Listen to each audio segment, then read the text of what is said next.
Buenas noches. El día de hoy estamos en la tercera parte de nuestro podcast, La esperanza de un mañana mejor. En este momento vamos a hablar de qué es el sentimiento del abandono. Para esto tenemos un invitado especial llamado Rafael Aragón. Buenas noches. Buenas noches. Él nos estará contando su experiencia sobre este tema. Primero, según John Dowling, para la salud mental del bebé es esencial que éste pueda experimentar una relación cálida, íntima y continua con la madre, en la que ambos hallen satisfacción. Muchos casos de neurosis y trastornos de personalidad han de atribuirse a la carencia de cuidados maternos o a las interrupciones en la relación del niño con la figura materna. El abandono puede ser material, pero también puede tratar de un abandono afectivo. Este último se da en los casos en los que la madre tiene dificultades para tener a su hijo en un clima amoroso saludable. No puede hacer el labor de maternaje y no lo sostiene como un hijo, sino que lo quiere ver mayor para así no criarlo. En realidad, lo trata como un adulto porque no se puede hacer cargo de la inmadurez infantil. ¿Nos podría contar, señor Rafael, su experiencia con el tema del abandono? Ok, buenas noches. Pues con el tema del abandono, siento yo que bueno, a raíz de que mis papás se llevaban mal y siempre había problemas y pleitos y a veces golpes, llegó el momento en que se separaron. Una ruptura abrupta, en donde yo recuerdo haber salido corriendo con mi papá. Vivíamos cerca de la línea del ferrocarril y me recuerdo corriendo yo a la par de la línea del ferrocarril, como huyendo, digamos, corriendo a máxima velocidad con mi papá, huyendo de la casa. Y nos fuimos a vivir con mi abuelita.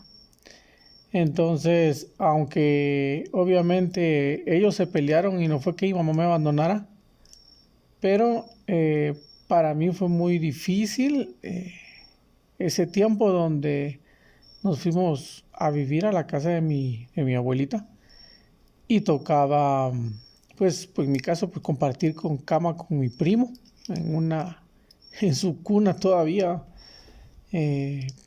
Y los dos éramos de la misma edad. ¿Cómo cuántos años tenía? Como 10, no menos, como 9 años tal vez. 9 años. Y entonces, pues me tocó vivir ahí con ellos, y entonces era ese sentimiento de no tener a mi mamá. Me hacía falta mucho mi mamá porque yo era muy apegado a mi mamá. Entonces el no estar con ella para mí fue muy difícil. Y me sentía abandonado a pesar de que, mi cabeza no entendía que no era que me estuvieran abandonando, pero yo así me sentía. Muy bien. ¿Usted cómo se alimentaba antes de que se fuera a vivir lejos de su mamá? Como me alimentaba, mi mamá cocinaba. Mi mamá cocinaba, pero mis papás ambos trabajaban. Mi mamá cocinaba un día antes. Bueno, a veces porque también antes, ya en ese momento que se separaron, sí cocinaba mi mamá. Creo que no teníamos una persona que nos cocinaba porque el año anterior era yo el que se encargaba de preparar la comida para todos antes de irme a estudiar. A pesar de estar pequeño, me tocaba ir a comprar las cosas al mercado, a la carnicería, y yo tenía que preparar el almuerzo, aunque a veces echaba a perder la comida, pero tocaba.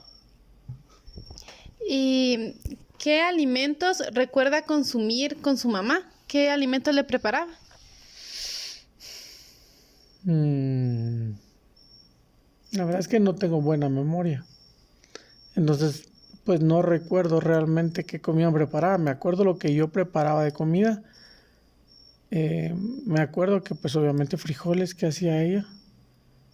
Me acuerdo de comprar comida también por ejemplo, cuando íbamos al colegio. Cuando iba al colegio, yo me pasaba a comprarme en una cafetería unos frijoles muy sabrosos que vendían ahí con jugo de naranja. Eso es lo que recuerdo, pero de cocina de ella, la verdad es que no lo tengo registrado. ¿Y volvió a comer esos frijoles con jugo de naranja que tanto le gustaban después de la separación de sus papás? No, porque pues ya no estudiaba en el mismo lugar y era la comida que comía cerca de donde estudiaba en ese momento, que era cuando yo estuve en primero primaria. De ahí recuerdo esa comida. Eh, pues eso. De ahí cuando regresamos, cuando mis papás regresaron, porque sí se volvieron a ir a vivir juntos cuando yo ya tenía como 14 años.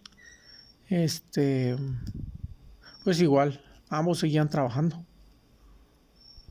¿Y cómo varió su alimentación cuando empezó a vivir con su abuelita? Ahí sí no me puedo quejar porque la verdad es que sí comí bien porque mi abuelita tenía una tienda y ella tenía una persona en casa que se encargaba de preparar la comida de toda la familia, que éramos muchos en la casa de mi abuelita. Entonces siempre era de comer lo que a mí me gusta, caldos, recados, verduras. Comíamos rico. ¿Y aumentó la cantidad de comida que consumía cuando llegó a la casa de su abuelita? Yo creo que sí, yo creo que sí, comía más de la cuenta. Me imagino, me imagino. ¿Y usted podría considerar que tiene alguna relación el estar lejos de su mamá, el que usted estuviera consumiendo más comida? No lo sé, la verdad es que no lo sé, pero sí, sí definitivamente esa época fue complicada porque no solo era eso, sino, ¿cómo se llama? El hecho también de pensar que prácticamente en mi caso estaba solo, aunque mi tía pues me decía las tareas y de repente llegaba, mira cómo vas con las tareas o algo así, pero a mí me tocaba ver esa parte solo y, y pues obviamente también mi papá que también trabajaba todo el tiempo y estando, pienso yo, en ese tiempo como soltero prácticamente o divorciado durante ese tiempo o durante algunos de esos años, también no era mucho, no convivía mucho con él porque él llegaba muy tarde. Eh, y de hecho recuerdo una vez que él me dijo que fuéramos al volcán. Y yo pues muy emocionado que iba a ir con él al volcán, nunca había ido, en ese tiempo tenía 12 años o 11, algo así. Y que me enteré hasta el momento en que íbamos a ir al volcán, eh, que en ese momento me recomendó con alguien y él no fue al volcán conmigo. Y en el volcán pues me fui con ellos, con un grupo de amigos de su trabajo que iban al volcán, uno de ellos vivía en el lugar y ¿cómo se llama? Que yo me perdí en el volcán porque ellos agarraron su camino, obviamente yo no era su hijo, entonces pues me quedé perdido en el lugar y a las horas, no sé, unas 3 horas después nos encontramos en el camino, o me encontraron porque yo ya no podía caminar del dolor de las piernas. Entonces esa parte también la tengo marcada como, con ese sentimiento de abandono o engañado, ¿va? Porque se habló de ir al volcán o me dieron una invitación al volcán y resultó que no, me sentí como, no sé, como usado, abandonado, no sé,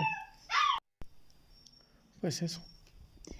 ¿Y usted podría considerar que hay alguna relación entre su gusto por subir volcanes?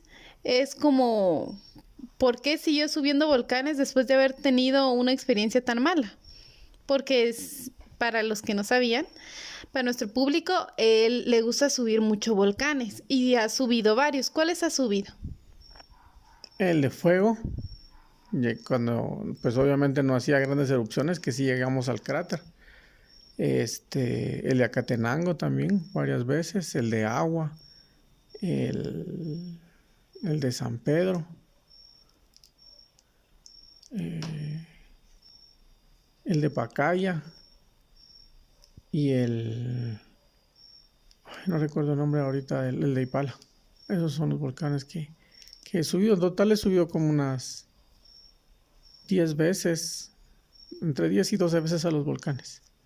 ¿Por qué he seguido subiendo? Pues de esa vez ya no volví a subir hasta más o menos unos 18 o 20 años, cuando un amigo me invitó a subir volcán, que ellos subían volcanes con un grupo de amigos de él. Entonces, se sabe, subimos, que fue cuando subimos al de Fuego, que fue pues obviamente toda una aventura, abriendo brecha entre el volcán, entre la montaña con machete y abriendo camino para subir el volcán. Y pues esa fue una bonita experiencia por el reto que significó, por el desgaste físico, como una conquista, por el hecho de que éramos 11 y solo logramos llegar a la cima 5 o 4, algo así, entre ellos yo, ¿verdad? Y entonces esa parte me gustó, aunque no conocía a los muchachos, pero fue algo bonito. Y luego ya en mi trabajo armamos un grupo para subir volcanes y nos íbamos bastantes, íbamos unos 20 y hasta 30 llegamos a ir a subir volcanes. Muy bien, podemos notar que usted ha tomado las situaciones donde han habido abandono como algo positivo, viendo lo positivo, y ha logrado conseguir tener una visión positiva de la vida. Sí, yo creo que eso se lo debo, pero a Dios, porque cuando ellos se volvieron a reunir o se volvieron a juntar, fue porque ambos por su lado comenzaron a buscar a Dios. Y aunque pues tenía los dos las posibilidades tal vez de rehacer su vida, al final por buscar a Dios, o Dios los llamó, eso permitió que se volvieran a reunir, a juntar como familia, que nos juntáramos como familia. Y en mi caso, pues me acercó a Dios, ¿verdad? Y en Él encontré el consuelo y la esperanza de esos momentos de dolor, de esos momentos difíciles. Entonces, Él ha sido mi fortaleza y mi ayuda en todo momento, y en ese momento comprendí que en esas noches difíciles y en esas noches de llanto, no estaba solo, sino que era Dios quien estaba conmigo, consolándome, aunque yo no me diera cuenta. Muchas gracias, señor Rafael, por estar aquí y darnos esta entrevista. Con gusto. Buenas noches. Entonces, con esto finalizamos nuestro podcast. Muchas gracias a todos nuestros oyentes. Espero que pues hayan aprendido más sobre estos temas y hayan pues tomado el ejemplo del señor Rafael, que ha tomado a Dios como su fortaleza y ha avanzado en su vida, superando todos los retos. Bueno, pasen feliz noche y nos vemos en una siguiente ocasión.